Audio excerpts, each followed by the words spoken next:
Thank you so much, everybody, and welcome. It's wonderful to see so many friends and colleagues here with us today.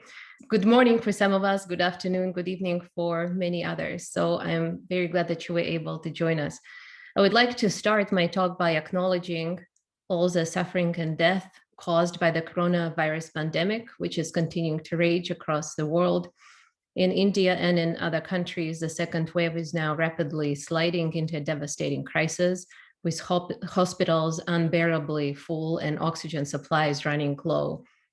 And among many deaths is that of Ambarish Rai, a colleague from Delhi who has died due to COVID-19 this past week because he could not get admitted to a hospital. He was a national convener for the Rights to Education Forum in India, an organization dedicated to advancing the implementation of the Right to Education Act. Ambarish was behind every major call to education for the right to education in India. His loss has shaken many in the global education community. So to my many colleagues and friends who have lost their loved ones, I express my deepest condolences, and I would like to pause for a moment of silence to honor our lost friends.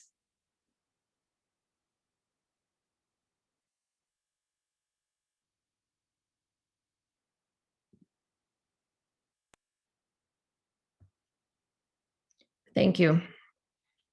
This theme of my presidential talk is directly related to the current health pandemic and a series of other cascading crises we face, most of which are human-induced. Today, cumulative human impacts on the Earth systems have come dangerously close to irreversible tipping points, including natural resource depletion, water and air pollution, and a fundamental breakdown of the ecosystems that have sustained life on Earth for millions of years. As the climate crisis escalates, its effects result in resource shortages, cause famines, and trigger mass migrations of climate refugees on a global scale. As we clear forests, destroy habitats, and diminish biodiversity, we continue the mass species extinctions and displacements and create conditions for ongoing, devastating zoonotic pandemics like COVID-19, which we are experiencing now. Deborah Bird Rose described it as a double death.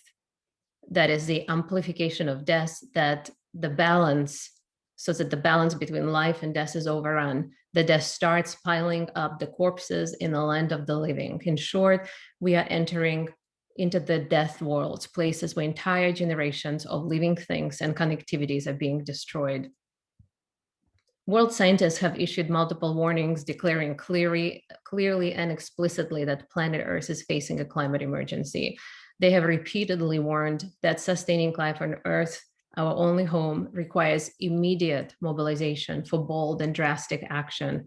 We need to act now. In response, millions of people across the world are taking to the streets and social media to protest, demanding urgent and immediate action. Among them are children and youth across the globe who are walking out of schools to demand climate action. They are sending a loud wake-up call to the adults. Our house is on fire. They cry out in righteous anger. Why should we studying for a future when no one is doing anything whatsoever to save that future? And what is the point of learning facts within school systems when the most important facts of that same school system clearly mean nothing to our politicians and our society? We need to act now.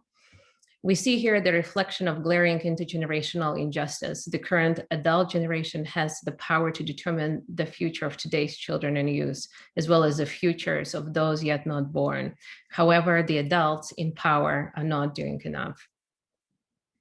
Intersecting with the global climate protests are indigenous environmental movements, joining others in a common struggle for rights over the traditional lands, often under legal jurisdictions that deny their very existence. From the Arctic to Oceania and the Americas, indigenous social movements have been mobilizing to counteract the impacts of colonial devastation and the effects of destructive development projects, exposing the long history of colonialism and its direct linkages with environmental exploitation, resource extraction, and extermination of indigenous cultures, languages, and people. Standing up and speaking out to protect their land, water, and air from further contamination and ruination, they challenge the structures of contemporary global capitalism seeking a world where many worlds fit. We need to act now. Another rallying cry comes from the Black Lives Matter movement in the United States, demanding racial justice and accountability for the police killings of Black people. I can't breathe what the last words George Floyd said before he was murdered by police in Minneapolis. These words reflect racism and police brutality against Black and brown bodies in the very structures and institutions of our society. But they also remind us that these same structures impact these same bodies as another oppressive force, as we have witnessed in the Flint water crisis in Michigan, or the oil pipelines on Native American land, or the Amazon forest fires. Triggering a wave of protests across the United States and globally, George Floyd's last words were almost immediately taken up and amplified by other social movements seeking to confront environmental racism and its colonial roots. That is the fact that Black, Indigenous, and people of color carry a disproportionate burden from air pollution, natural disasters, health pandemics, and environmental hazards, while contributing the least to it. Undeniably, the climate crisis impacts are exposing our broken political, economic, and social systems built on centuries of slavery, oppression, and racism. We need to act now. One more intersecting line, one running deep through the history of the humankind, is that of exploitation of nature and the subjugation of women. Bridging the history of science and environmental history, ecofeminist philosophers such as Carolyn Merchant, Val Plumwood, Vandana Shiva, and many others have painstakingly documented how the scientific revolution of the 16th and 17th centuries was part and parcel of a larger mainstream narrative of Western culture directly implicated in the ecological crisis. In The Death of Nature, Merchant showed how reconceptualization of reality as a machine rather than a living organism sanctioned both the material conquest of nature and the domination of women in the name of culture and progress. Ecofeminist authors bring into focus the dual roles of women both as victims, the ones more affected by ecological disasters than men, and as agents, the ones on the forefront of protest against the destruction of nature worldwide. Joining the chorus of all others, they chant, "We need to act now." Declaring deep discontent with the global status quo, these intersecting movements are fueled by the resurgent others, the women's rights movements, the anti-racism, the decolonization movements, the anti-nuclear and pro-environmental movements. They are the many voices of modernity's structural others. As these movements converge, they demonstrate the interdependence of issues at stake. These movements make visible that racism, sexism, poverty, and all other forms of oppression are based on the same basic logic of bifurcation and domination. That is the logic of human exceptionalism and superiority, which gets translated over and over and over again into the superiority of some humans over others. White people of European descent over all people of color, men over women, perceived able bodies over disabled, and on and on and on. Ultimately, the same logic of human exceptionalism sets apart all humans as superior to other living creatures, justifying exploitation of nature by humans. No longer tolerating incremental change or accepting small concessions, these intersecting movements are converging around the basic project of survival. They are demanding to remake the existing global political and economic structures entirely. Everything must change. Collectively, they are contributing to the reframing of social justice struggles in much broader terms, calling for ecological justice that fundamentally departs from the traditionally assumed moral high ground of human mastery and control of other humans, of other species, and of natural world itself. These movements mark the crisis of humanism as a civilizational model, that is, the crisis of the dominant humanist center or dominant subject position, which involves epistemic and physical violence over structural others. Ultimately, these movements make visible a fundamental crisis of modernity itself, a modernity built on abstract assumptions and detached from its material constraints, as Bruno Latour explains. A modernity that is simply unable to respond to the imminent environmental catastrophe. I will refer to this crisis as the crisis of the Anthropocene in my talk. One of my students at Arizona State University, Valencia Clement, has captured the crisis of the Anthropocene as well as its devastating impacts on people and planet in a poem that she wrote and performed last year as part of the class that I was teaching, Education in the Anthropocene. The poem is called Parasites of the Planet, and it's filmed right here in Phoenix, Arizona, on the upper edge of the Sonoran Desert, the ancestral territories of the indigenous people, including the Akimel Odam and the P-Posh Indian communities. I would like to share this poem with you because it is connecting all the dots so powerfully and so poetically here. Planet Parasite, degrees raised by the Fahrenheit. Monsoon floods rain terror on India. People's lives are lost in the bacteria and in wastewater, snatching homes. We're safe and sound, watching images from drones, sending thoughts and prayers because we need climate justice. We need new direction and a conscious compass. Parasites of the planet. We can't ignore the woolly mammoth, that taking more than our fair share are exactly the ethics that led us here. Individualism plus hegemony is the disease that leads to the rising of the seas. This is the reality we manifested. A pandemic shouldn't be the only reminder we're connected. I have a question. Humor me. Why does society litter? Discard rejected bodies to wither. On the streets in poor schools, you don't give them tools, but you say they break rules. So you put them in chains, no rights to their names, and you say times have changed? Why does society litter people they perceive to be sinister? If you're browner than a paper bag, you do not get to claim this flag. You don't always feel protected by the badge. It's hard to tell the good from the bad. You dig through destruction for your history and learn how oppressors co-opted your victories. It's not easy to see the destruction when we're all complicit in the corruption, dressed in fast fashion for reputation, lacking dollars and justice education. We're not there, but we should know what happens. The world's poor suffer for our satisfaction. There are protesters in the street, globally, screaming, they can't breathe. We're choked by disease and pollutants increase as protections decrease. We want to breathe free. We want to be free. We want to believe in all the city could be. Healing is the answer.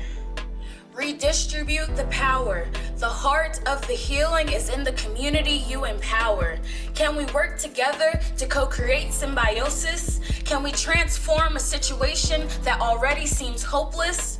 Can we get Flint clean water? Can we house those without homes? Let's restore communities with homeless shelters and green zones. Let's honor the connection between the planet and people by committing to a life where our fun isn't lethal, by committing to a life where we value our neighbors, by committing to a life where we learn from our failures.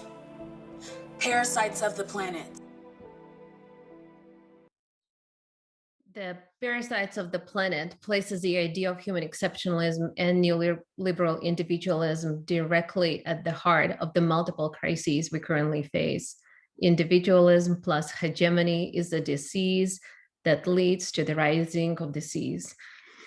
Simultaneously, it highlights the common cultural roots that enable the systemic oppression of modernity's others based on gender, race, class, nature, and the cascading crises that they produce. These roots go deep into the history of Western civilization and spread wide through the modernist culture of neoliberal globalization. Echoing the rallying cries across various ecological and social justice movements, the poem points out that education, too, is deeply implicated in the planetary crisis we face.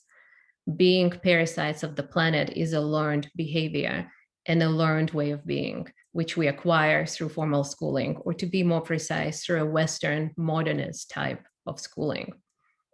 So how will educators, including comparative educators, respond While climate scientists are issuing climate emergency declarations, while children and youth are striking, and while grassroots social movements are demanding radical change, we do not see the same level of outrage, response, and engagement in the field of education. In fact, responses across the natural sciences, social sciences, and humanities, and within the comparative and international education society, tend to lend themselves too readily to cynicism, defeatism, and self-fulfilling predictions. For example, some scholars and practitioners have resigned to an almost apocalyptic game over, too late attitude that discourages others, including students, from taking action. Others continue to hope for techno-scientific and geoengineering fixes, insisting that the problem will be solved if only we wait patiently and long enough for the acceleration and modernizations through better markets, more innovative scientific solutions, and more advanced technologies. Fewer search for new visions, unsettling familiar conceptual foundations of human and non-human life, and articulating new ways of living and being together on the damaged earth. I will join this latter group to offer a series of intellectual provocations in an attempt to solicit a response, perhaps a reaction, and maybe even an action, disrupting the practice of insulating ourselves from the crisis of the Anthropocene, and instead placing our work and ourselves directly in the center of a world of shifting planetary boundaries, collapsing ecosystems, and emerging new visions. In my talk, I will outline the following three arguments. First, the crisis of the Anthropocene is a result of a much broader and deeper cultural crisis. That is a crisis of Western civilization and modernist thought. We must approach racism, sexism, socioeconomic injustice, poverty, environmental destruction, and all other forms of violence and oppression as a consequence of the same sort of ideological systems that lead to all forms of degradation of life. Second, education is deeply implicated in this cultural crisis. So is comparative and international education. We must step up to the planetary challenges we face and explore a broad range of questions pertaining to the adequacy of our vocabularies, theories, methods, practices, movements, and ways of being in these precarious times. And third, our survival depends on our capacity to imagine and to learn new ways of living with each other and with the earth. For comparative and international education, this entails constructing new comparative genres that extend beyond the mere reruns of Western metaphysics and Western men, and re-situating the human within the relational flow of life, where everyone and everything, both human and non-human, are deeply interconnected. I will refer to this practice of interconnectedness as Sympoiesis.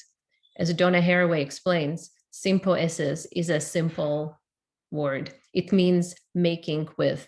Nothing makes itself. Nothing is really autopoietic or self-organizing. Earthlings are never alone. Sympoiesis is a word proper to complex, dynamic, responsive, situated, and historical systems. It's a word for worlding with. In my talk, I will use this concept of sympoiesis as a keyword for thinking with or thinking together about the role of education in our damaged but still ongoing living worlds. And in the spirit of the CIES tradition, I will think with the ideas and reflections shared by past presidents, the perspectives on many current colleagues and students, as well as insights from colleagues in the fields of philosophy, anthropology, science and technology studies, and ecofeminisms. I will thus engage with the idea of sympoiesis both intellectually and practically. So the first premise is that facing the crisis of the Anthropocene entails first and foremost facing a much deeper cultural crisis, that is the crisis of Western modernist thought. Here I would like to draw your attention again to the work of ecofeminist scholars such as Carolyn Merchant and Belle Plumwood, who have methodically and systematically exposed how the structuring dualisms that assert men's mastery over nature come down to a dependency about a subordinate other, whether human or non-human, whose agency and humanity is denied. In The Death of Nature, Merchant offers a broad synthesis of both natural and cultural environments of Western society to explain how the Western world began to make a transition from viewing nature as a living organism to viewing it as a machine, which became the dominant metaphor binding together the cosmos, the society, and the self into a single cultural reality or worldview.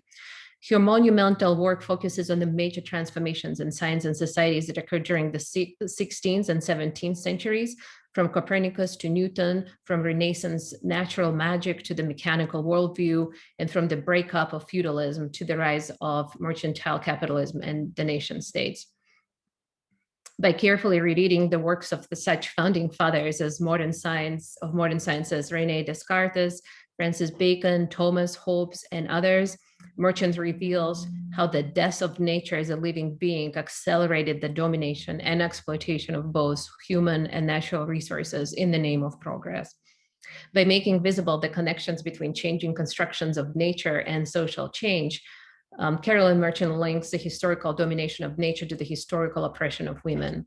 Published several years later in 1993, Val Plumwood's book, Feminism and the Mastery of Nature, extends the ecofeminist critique further by showing how established dualism in Western philosophy have enabled not only domination of nature, but also the domination of race, of gender, and class.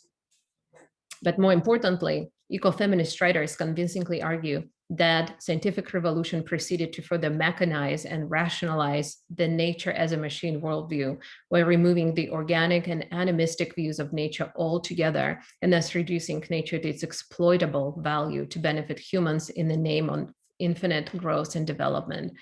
Simultaneously, it reinscribed the Platonic Christian view of the human society as unfolding in an abstract, infinite, time-space continuum with a goal to emancipate, equalize, and bind the human collective more closely together. This is a narrative into which most of the Western world has been systematically socialized and of which we ourselves have become a part of. This narrative feeds directly into the structures of Western colonialism and imperialism that were instrumental in shaping Western culture since the 17th century at the expense of nature, women, minorities, and indigenous people. Since Western Enlightenment, this worldview took on features that, in the dominant opinion today, would make it modern and progressive, yet bear major consequences in the lives of people and the overarching ecological systems that we depend upon. These features have also been referred to as modernity's root metaphors by scholars such as Chet Bowers and others. To summarize, these root metaphors include machine. That means that the world works like a machine, that is, it's dead, inert particles are moved by external forces. Rationalism and scientism, that is that the science is the best path to true knowledge and the only objective means of knowing the world. That is, the reason is knowledge. Commodification, the idea is that nature is an endless commodity and infinite resource to benefit humans. Anthropocentrism or human exceptionalism, that is, that humans are at the center and on the top of the hierarchy of living and non-living beings, most famously perhaps represented by Da Vinci's Vitruvian Man, which will make his appearance shortly. And neoliberal individualism, that that views humans as autonomous beings and independent individuals who act in their own self-interest. Actually, there are two more. Progress, it's a big one, that change is linear and implying improvement, and universality. Western modernist world and worldview is viewed as universal and eternal, beyond time and space, and that is equivalent to the God's eye view. It is important to clarify here that modernity is not equivalent to Western capitalism. Socialism is another variant of modernity, which I personally experienced.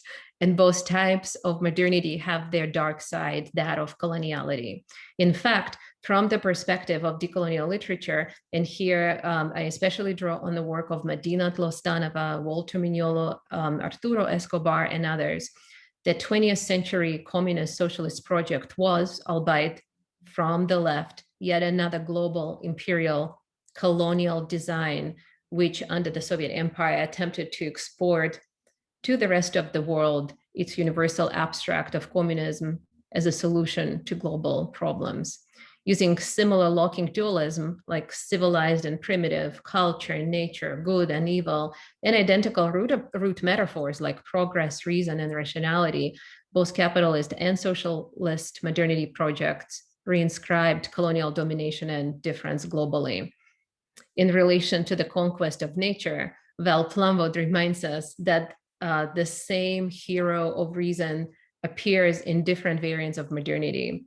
In the old Soviet socialist version of the rationalist imaginary, reason played the part of a techno-bureaucrat as a preeminent hero of reason who ordered production and conquered nature, resulting in the rule of ruthless and maximizing productivism. Think here about the 5-year plans and gulags. In the imaginary world of the global capitalist economy, it is a corporate manager who operates in the supremely rational domain of the market, who most fully expresses reason, and it is his hyper-rational mathematical mechanisms of scientific commodification which conquer the mindless and passive sphere of nature. And I'm quoting here Val Plumwood, given the hero's current treatment of the global environment, we have reason to suspect that the West's shadow, dispassionate cultural drama of reason and nature may unfold to a conclusion where the hero of nature chokes the life from his planetary partner in his final sadistic act of mastery. In short, we have reached a point where continued dominance of Western modernist culture is threatening the survival of everyone and everything on Earth, humans, non-humans, and ecosystems alive. To respond, we need to radically change our culture, redefining what it means to be human and reconfiguring our relationship with the Earth in more relational and interdependent ways. According to the environmental philosopher Val Plumwood, this task entails reimagining the world in much richer terms that will allow us to find ourselves in dialogue with and limited by other species' needs, other kinds of minds. This is, she argues, a basic survival project in our present context. However, this is not an easy task. Rosie Braidotti wisely reminds us that apocalyptic accounts of the end of men ignore humanism's capacity for regeneration and, quite literally, recapitulation. The Vitruvian man rises over and over and over again from his ashes, continues to uphold universal standards and to exercise a fatal attraction. And just a small anecdote to share from planning the last year's CIES conference, which explored the idea of education beyond the human. It was such a vivid example of the Vitruvian man rising from the ashes. Working with an artist to design the logo for the conference, we've spent hours explaining the idea behind the conference theme and its aim to challenge the concept of human exceptionalism in the context of the climate crisis.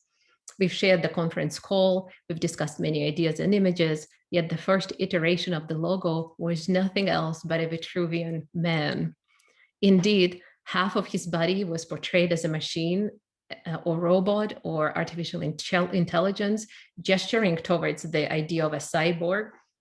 But it was a perfect Vitruvian man standing in the middle of a conference logo.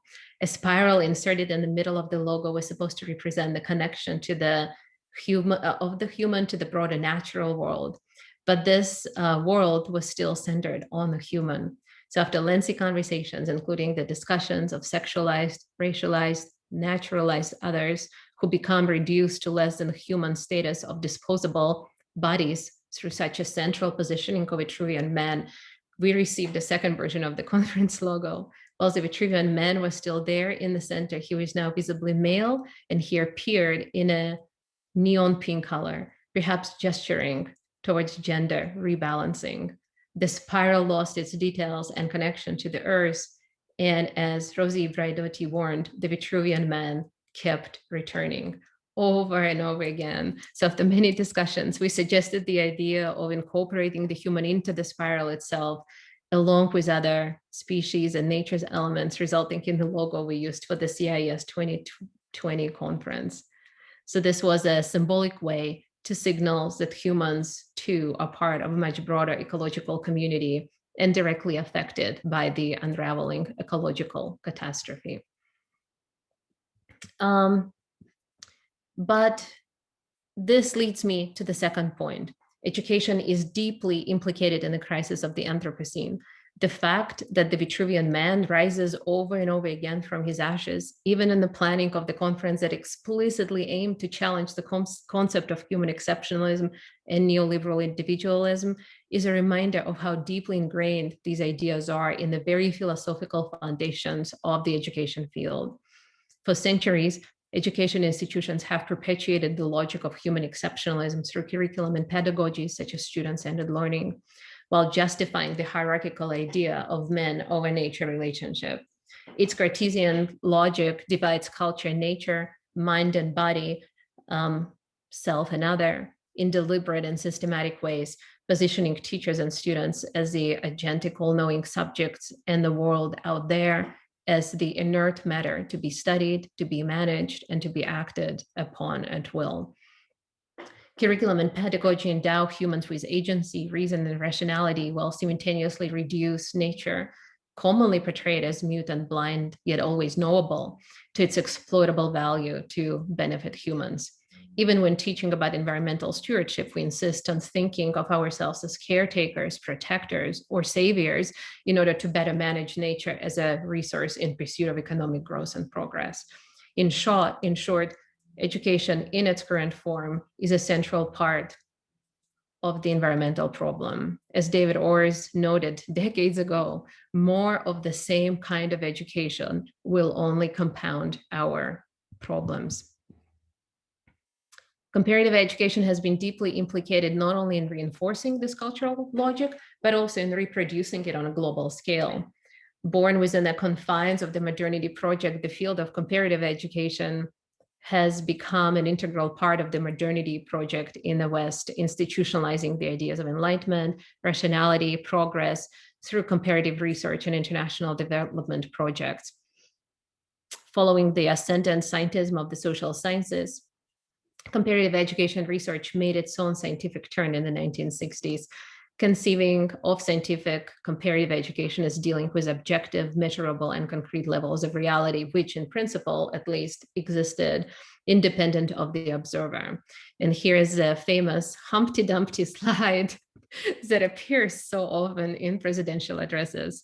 So this famous cartoon used on the cover of the Comparative Education Review State of the Art issue in 1977 captured the main intellectual preoccupations of the field: structural functionalism, cost benefit, production, development, and mankind, situating it squarely within the normative boundaries of Western Enlightenment and modernity.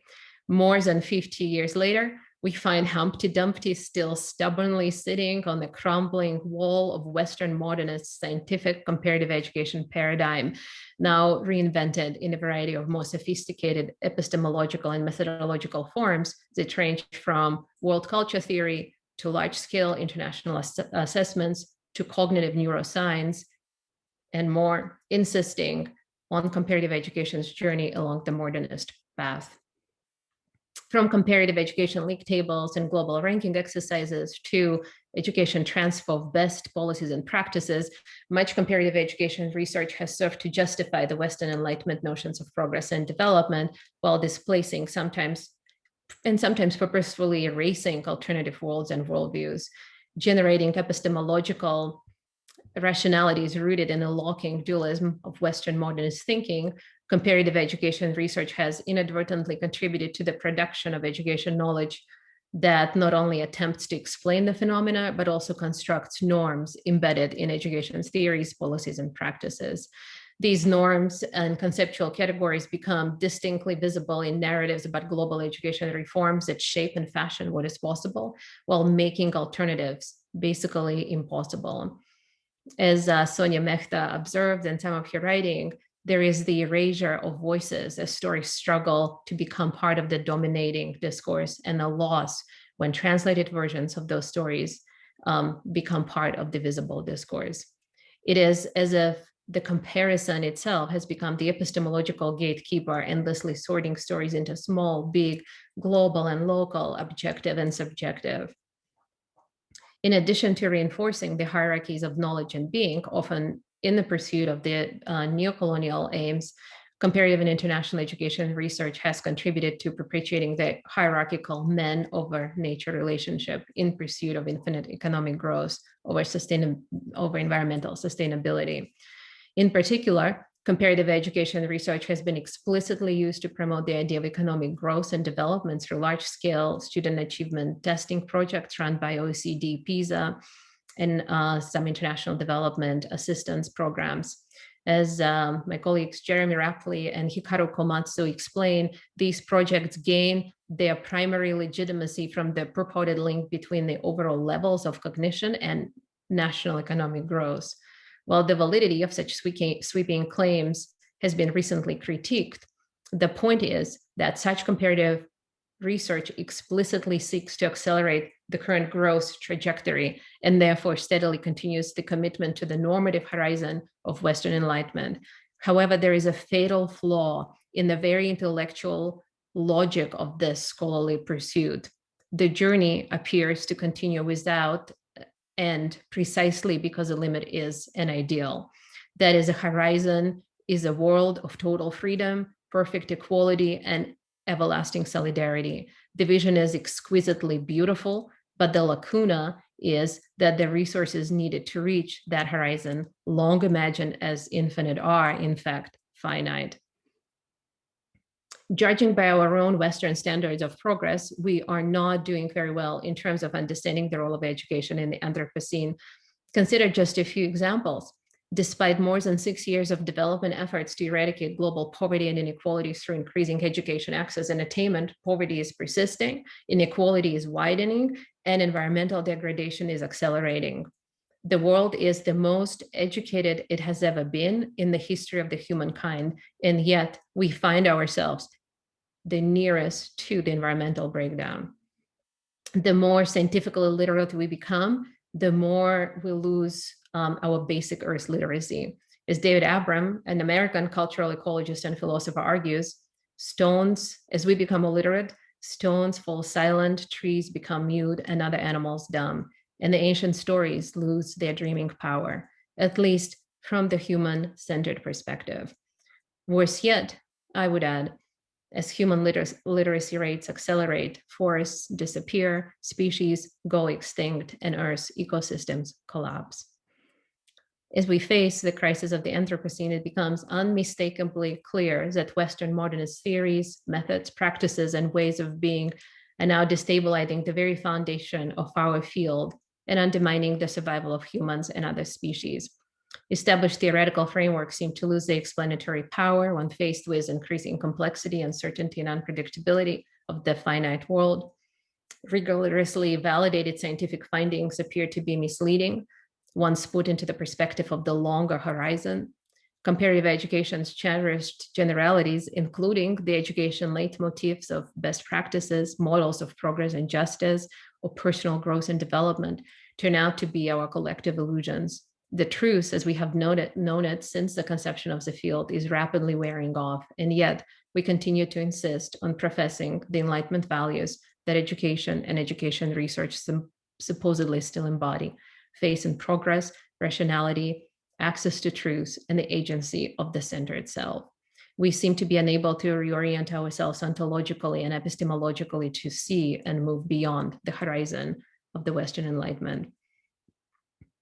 Gail Kelly noted in her presidential address in 1987 that the field of comparative education goes through the waves of pessimism and optimism. The decade of the 1960s, she writes, were characterized by optimism about education's ability to help eradicate poverty, contribute to the development of national economies, and assist in building national political consensus.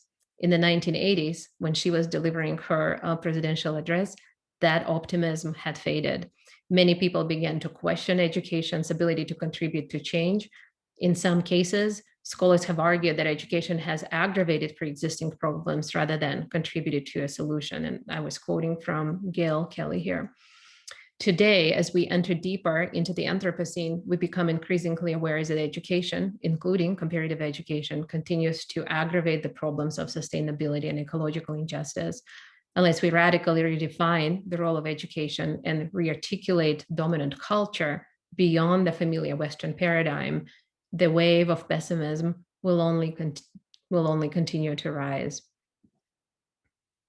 I would like to make a transition to my third argument with a quote from Vandana Shiva, an Indian scholar, environmental activist, food sovereignty advocate, ecofeminist, and anti-globalization author, who offers a glimpse of optimism into a situation that seems hopeless. She writes, For centuries, the human mind has been shaped by education that treated the universe as a machine and humans as cogs in the machine. We have to begin again with a new education for a new imagination. We have to imagine our way forward at a time when the present trajectory is closing the future for humans. And with that new imagination, we have to act to generate a future with care and compassion and with hope and courage. So the third point that I would like to make builds on the challenge set by the ecofeminist scholars several decades ago. Our survival depends on our capacity to re-articulate the dominant culture while reimagining and learning new ways of living with each other and with the earth. But how can we learn to narrate, to think outside the prick tail of humans in history? One of the responses, Donna Haraway says, is Sympoiesis. For comparative and international education, this entails constructing new comparative genres that re-situate the human within the relational flow of life, where everyone is and everything is interconnected. And to accomplish this, it is necessary to consider alternatives beyond the Western education paradigm, often denigrated, discarded, and deficit-side, or simply forgotten in the rush to modernize along the Western lines. These alternatives can help us reconfigure our thinking and being in new ways. In moving beyond the Western horizon, we can bring into focus the pluriversal frameworks associated with epistemologies of the South, land-based indigenous relation ontologies, African cosmologies, post-socialist and decolonial frameworks, and other non-Western thought tradition that presuppose that there are infinite human and more than human worlds within worlds, all of which are animate and radically interdependent. And there are so many colleagues working on these strands of research in our field right now that I simply could not fit everybody's names on the slide, but I will be making all these connections in my published paper later on. But viable alternatives also have been articulated by Western philosophers and theorists associated with the post-humanities. These scholars have been disputing hierarchies of being with humans at the apex and replacing them with flattened ontologies akin to assemblages, networks of multiple human and more than human actors with distributed agency. They blur the categorical divisions between humans, animals, machines, weaving relations that turn divides into living contrasts while producing hybrid notions of cyborgs, nature cultures, and more. They stress the symbiogenesis of all life and the lively and agentic interactions between all kinds of matter. Donna Haraway has used the word sympoiesis as a shorthand to refer to these ways of thinking and being that these relational ontologies generate. But instead of providing rigorous accounting of sympoiesis, Haraway offers an outpouring of synonyms like kinships, recursive, patternings, common worldings, and more. And within CIES, President Andrew Lumumba proposed the concept of Ubuntu in African cosmologies, an alternative worldviews that signify shared humanities that is complex and interdependent ecosystems of humans and nature and the planet. Several other CIES presidents discussed relational ontologies, including Peter Hackett, who talked about aesthetics expressed in the integration of culture and nature, Heidi Ross, who explored the space between us, and Victor Kobayashi, who gestured toward the ecological thinking and talked about the necessity of the existential encounters between human and other living organisms to gain a glimpse of the whole living system of which we are a part. And interestingly, Heidi Ross noted that when she turned to the comparative ed review to gauge the presence of relational theorizing, or at least relational metaphors, by the scholars in our field, she discovered no shortage of relational thinking, broadly defined. Gary Tyson spoke of alliances and bridges. David Wilson drew a tree whose branches represented the intellectual connections that construct the fields. And Vandana Shiva noted the importance of the field of paradigm that are holistic, context-dependent, and integrative, and that propose ways in which knowledge and society might be knit together again, not sundered apart. Gita Steiner-Kamsi talked about alliances in her presidential address, and Noah Sobey talked about crisscrossing as a way of connecting ideas and perspectives in comparative education. While ranging in theoretical perspectives and methodological approaches and geographic focus areas, these various projects have three things in common. First, They neither claim universality nor offer the ultimate blueprint for the future. Rather than replacing one epistemology with another or others, they contribute to creating a space where many different worlds or worldviews can coexist on a non-hierarchical basis. That is, they are building a pluriverse. Second, they aim, both individually and collectively, to fundamentally transform knowledge structure, content, and production. These alternative projects powerfully illustrate that decolonization of knowledge production requires scholars to also engage in decolonizing their subjectivity. That is, the understanding of the self may be transformed and their subjectivity rebuilt. And third, they all gesture towards sympoiesis, that is a process of making with or becoming with Earth others. Taking pluriverse rather than universe as a starting point means acknowledging that reality is constituted not only by many worlds, but by many kinds of worlds, many ontologies, many ways of being, many ways of knowing reality. It also means that schooling and learning more broadly must fundamentally break with Western modernist humanist tradition that insists on the hyper-separation of humans as a special species and the reduction of non-humans to their usefulness to humans or instrumentalism. This would require a deliberate shift towards redefining education in more relational and interdependent ways. That is a process of becoming with or sympoiesis. Donna Haraway convincingly writes that becoming quiz, not becoming, is the name of the game. It is what renders beings partners capable of encountering each other. Ontologically, heterogeneous partners become who and what they are in relational, material, semiotic worlding. Nature's culture, subjects, objects do not pre-exist their intertwined worldings, she writes. At the crux of such worlding with relationships is interdependence and interrelatedness that makes everyone and everything a part of the ecological community.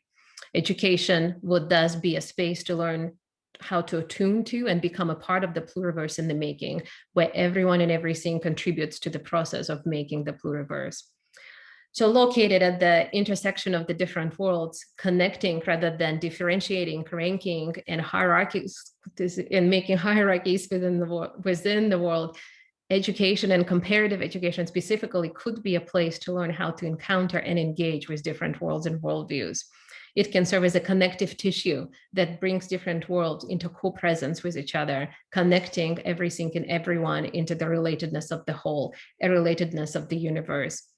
We come across references to such spaces of connection in literature spanning vast spaces, times, and disciplinary areas, ranging from the most recent decolonial and ecofeminist studies to indigenous practices, to early Japanese Buddhism and Chinese Taoism, to classic Greek and Roman mythology. These spaces may be referred to as borders or borderlands in decolonial literature, as zones of contact in ecofeminist literature, or liminal spaces or spaces in between, reflecting the notions of impermanence and transition between locations, times, and stages of life as in indigenous cultures and mythology and in nature.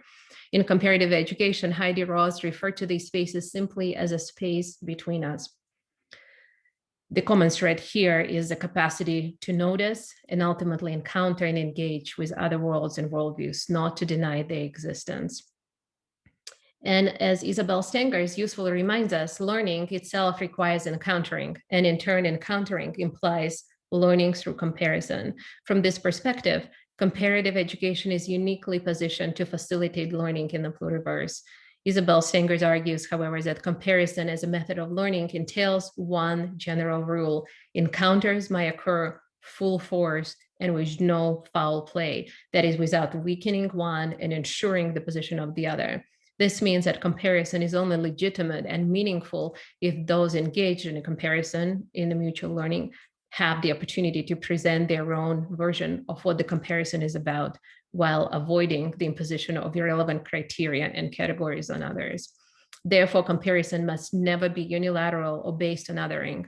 When one-sided definitions impose on others categories that do not concern them, they assume the destructive character and serve their historical function to dismember, to eradicate, and to appropriate. In short, there is no comparison if the encountered others are defined as unable to understand the point of comparison. This was a quote from Isabel Stengers. And we return here to the Latin etymology of comparison, Compa, designates those who regard each other as equals, that is, as able to agree, which means also able to disagree, object, negotiate, and contest. So from this perspective, this is a direct invitation and a challenge to comparative education to redefine its fundamental categories and taken for granted assumptions in order to bring into co-presence all of the modernity's others, the children, youth, women, Indigenous, Black, and people of color. In the current historical moment of extinctions, extractions, and genocides, we must bring many kinds of absence or threat and absence into the thick and vivid co-presence. And this refers to all kinds of modernities absent and threatened others, human, non-human, and more than human. It is only by bringing each other into co-presence that we can render each other capable of articulating new ways of being together, including new practices of imagination, resistance, revolt, repair, mourning, and of living and dying well together. In response to the CIES 2021 conference theme, social responsibility within changing contexts, and looking back into the conversations about sustainability and survivability from the last two conferences, I propose to extend our discussion about social responsibility to encompass the notion of ecological responsibility. And it's words that Donna Haraway and others coined. That is our capacity to encounter and engage with the response of the other, whether other humans or other species, in an embedded, recuperative, and relational ethics of reconfiguring worlds together. And drawing on Donna Haraway again, the established disorder is not necessary. Another world is not only urgently needed, it is possible, but not if we are enforced in despair, cynicism, or optimism, and the belief or disbelief discourse of progress. She says that many Marxist critical and cultural theorists at their best would agree, and so would the tentacular others. But the question is, would educators, including comparative educators, agree? And how would we respond? I will conclude by saying that our survival depends on our own responsibility to engage and remake worlds together, full force and no foul play, sympoietically. Thank you so much.